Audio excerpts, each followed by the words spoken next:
This is my Chunkman account.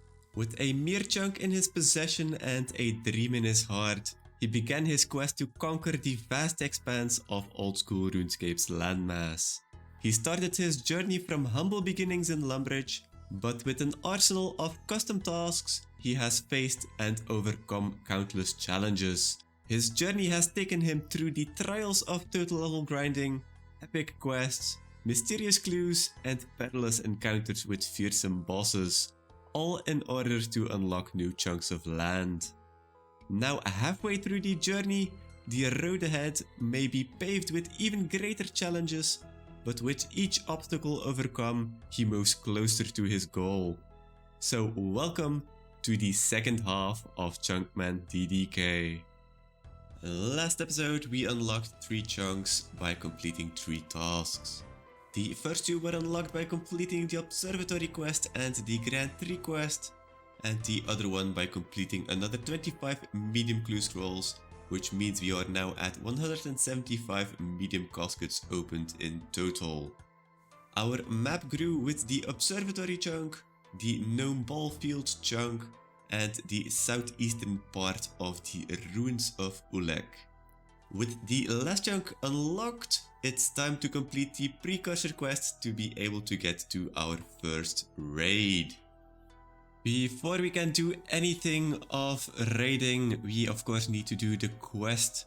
So this is the start of the quest. We need to talk to Jamila to start Beneath Cursed Sands. A bit of a weird conversation with Jamila. She said she had a very special item for us, and that was a ring. But the ring did not fit our fingers. But she did give us a message to read. So let's see what the message is. A bit secretive, but we should meet outside of the city. Okay, let's just do that, I guess. And now we know why there was some secrecy. We meet Maisa again from the contact quest, and she is a spy for the Alcarid people, so let's talk to her and see what she wants from us. Maisa was really done with her position in Menopause, and she left the only way she knew how, and that's by posing to be a dead person, so she would be sent back to Sophenam. While she was in Menopause, she noticed a lot of people were disappearing from the city even though they were in quarantine, and she wanted to figure out where they were going.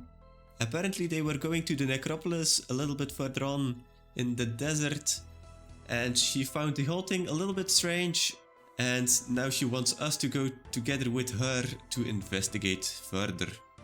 The people here seem to be excavating a large monument, a pyramid, and a lot of these pillars. We can't get into the entry here to get into the pyramid. It seems like there was a collapse here and it happened fairly recently. Let's talk to someone, maybe they know more. The head Menophyte guard seems to have noticed us, and they are saying really disturbing things which we have seen before. And there we go, our character actually discovers it as well. The Devourer we have met before is doing something here. Oh, prepare for a fight. Maisa is going to join us.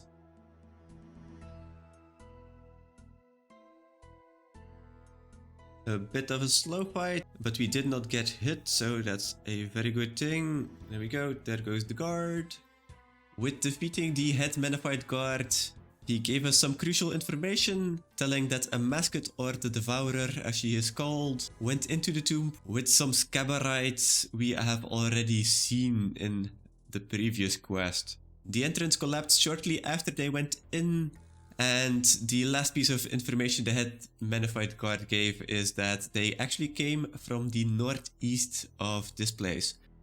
Maisa left us with one thing to do, and that is to visit the ruins east of here to discover what's there from the Scabberites. And while we are doing that, she is going to Narda to see if she can find a cure for the pox in Sophenam, because she wants to get back into Menopause, and Menopause will only open up its gates as soon as all the plagues are done with in Sophenam. So while she does that, let's go to the ruins. To actually get there, we need to actually unlock our newest chunk.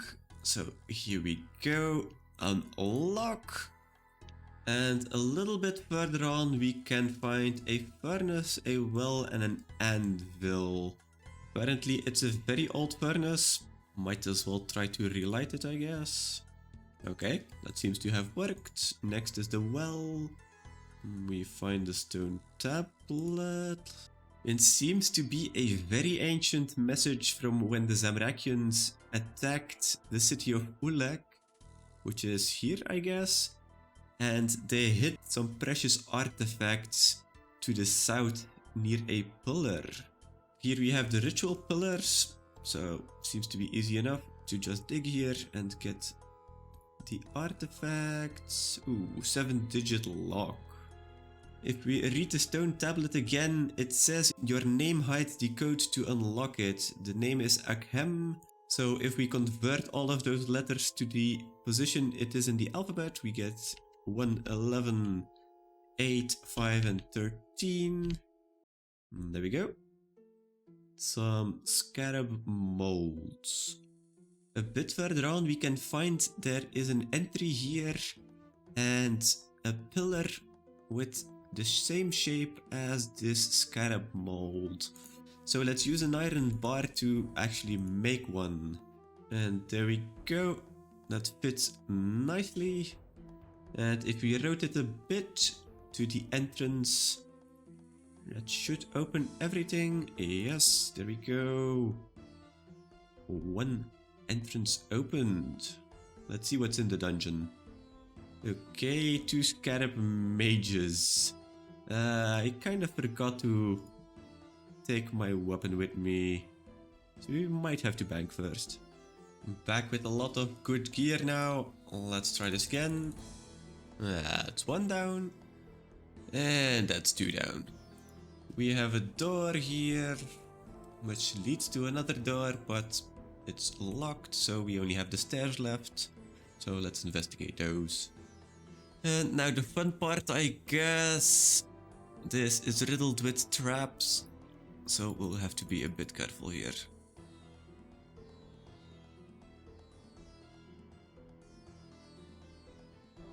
Okay, there seems to be a lever here. That's probably going to open something. But as this is filled with traps, I guess this is going to be timed, so we'll have to be quick to actually get to the other end. So let's see if we can do this in one go. Let's pull the lever.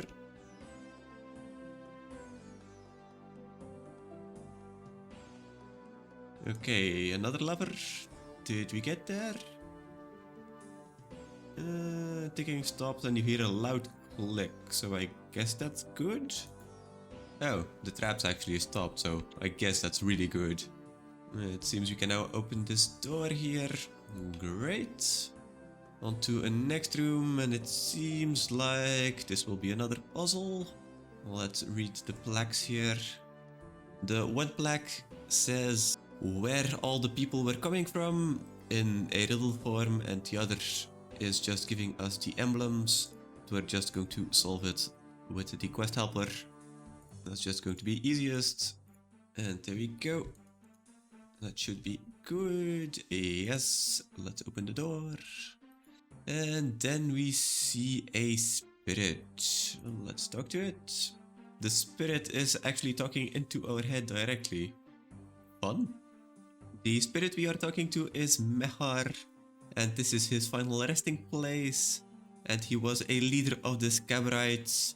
And he tells us that the tomb, the pyramid that we have found where the Devourer went into, is the final resting place of Osmumten, his father, which was a pharaoh.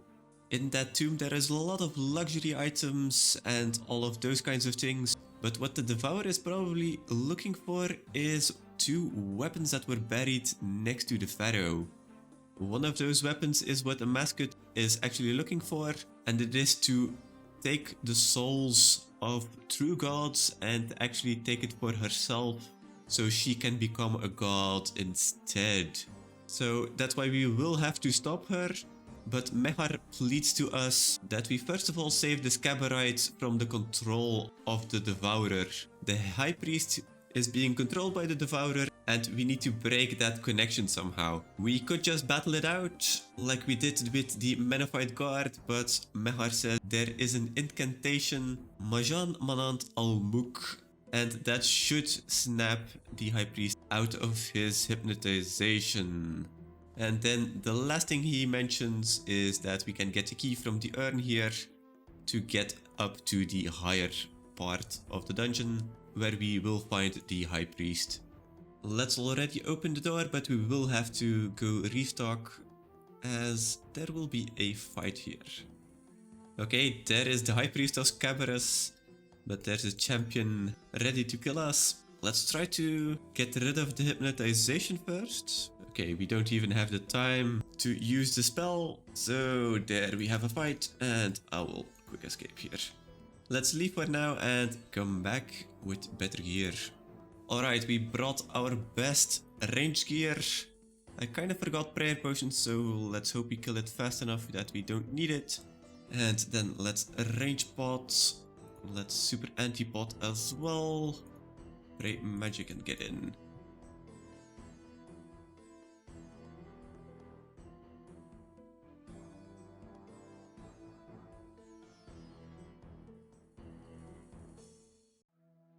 Okay, that was way closer than I imagined it to be. 3 prayer left and a couple of run.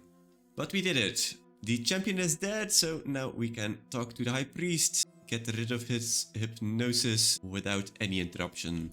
The High Priest mentions that he was for his entire life a slave of the Devourer, and his parents before him and his grandparents, and even their god Cabarrus is under the control of the Devourer, and actually that was one of the people that was taken into the tomb by the Devourer. And the other 3 were Atmacan, Krondis and Het, the other avatar of Tumacan. As they are semi-deities, it seems like she wants to use the weapons inside the tomb to transfer that power to herself, so that's what we need to stop. Oh, and this is also very interesting information. She has control of the leader of Menopause, which we kind of suspected, but she also released locusts and frogs into Sophanum, so Menopause would be locked down.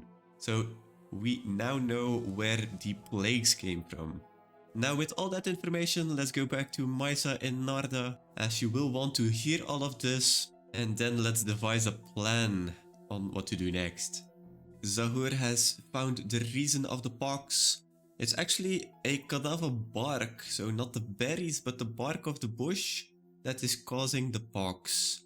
Zahur can make an antidote, but he needs some more things, and we need a lily of the Elid to finish the potion. Zahur mentioned that we can find the lily that we can just see over here on the island west of Narda. Let's try to cross the stepping stone to get it. But there seems to be a very menacing crocodile next to the stepping stone. Let's give him some meat to keep him occupied while we get the flower. We have all the ingredients, and now Zahur wants us to use the chemistry table to make sure that all of the equipment is at the right temperature to make the potion. And there we have a crate full of cures, so let's go and deliver them to the people of Sophanum. That's the crate delivered to the High Priest. Now let's meet up with Maisa once again at the Necropolis. Well, we're here to free all of these people from their hypnosis, but they don't seem to be willing. The spell we gave did work for most of the people. Now we need to find a way to open up this blocked entry, but time is of the essence as a mascot is in there trying to look for those weapons, and we need to stop her. Thankfully, all the people that we saved from the hypnosis are very grateful, and they actually want to remove the blockage for us. So I guess that's one problem that's fixed. While going back to the camp of Maisa, she sees someone is actually out there, and it's Osman, her former employer, I guess, as she does not really want to align with him anymore, as he just put her in menopause against her will. Osman doesn't really seem to believe us when we tell about the Devourer. He is stuck in his ways to hate Menaphos, and he still thinks Chemesis, the pharaoh of Menaphos, is the true evil.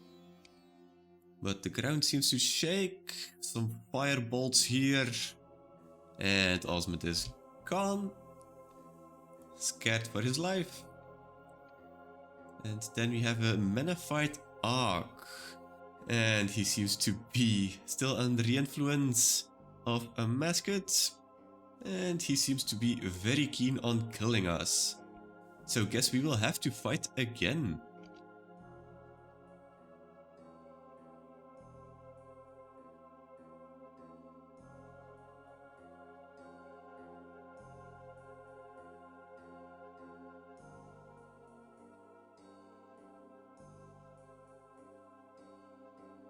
Ooh, that lightning was at a really bad timing. Thank God we survived with 2 hit points. And that's the end of the fight. And there's Osman again. Really doesn't want to fight. And he just leaves again. He's still not convinced the Devourer is a real thing. But he does seem to believe that there is some dark magic after watching that fight.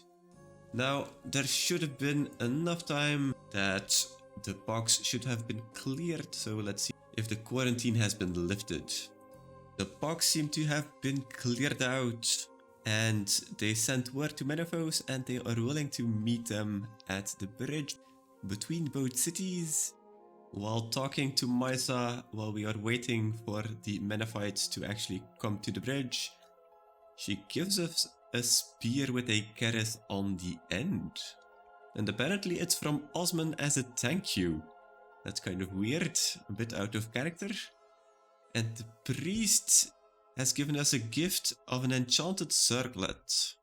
Ah, there we have the meeting between the pharaoh and the high priest. And he mentions that the city of Menaphos will begin preparations to end the quarantine. It's going to take some time to do all of the preparations, but that does seem to be very good news. Oh, and actually with that out of the way, that's the end of the quest.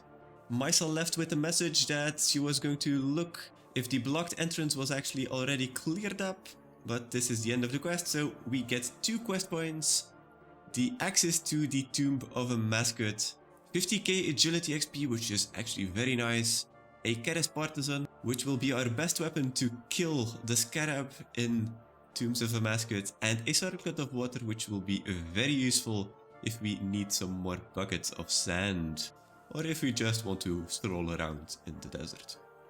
We are now at 149 quest points, which means if we get 1 more, we have another Slayer block slot. Oh, we actually get an additional level 68 agility. Oh, we actually just barely got the level, but that's a free level, which is always nice. But for now, that's the end of the quest, which means we have completed another task. So let's complete it on our spreadsheet, and then let's see what kind of chunk we are going to get. That was a pretty long quest, but a very important quest for the account. We have completed Beneath Cursed Sands, our 86th quest completed, and our 278 chunk now unlocked. And then back to our map.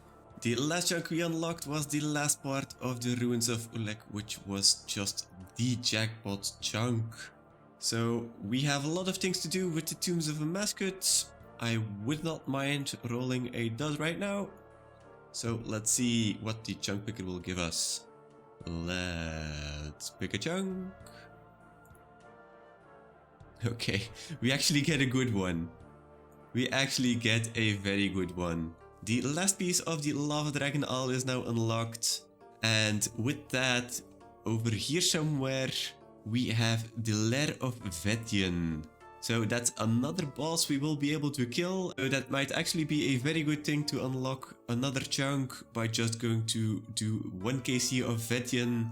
So actually we are actually really lucky at the chunks now. We are getting back to back chunks, which unlock something new for us to do. which just makes sure that we have enough options for our next chunk. And we're going to have to leave the episode where we are at right now, as our first run of the Tombs of a Mascot would make this a very long video, as we are already at 20 minutes now.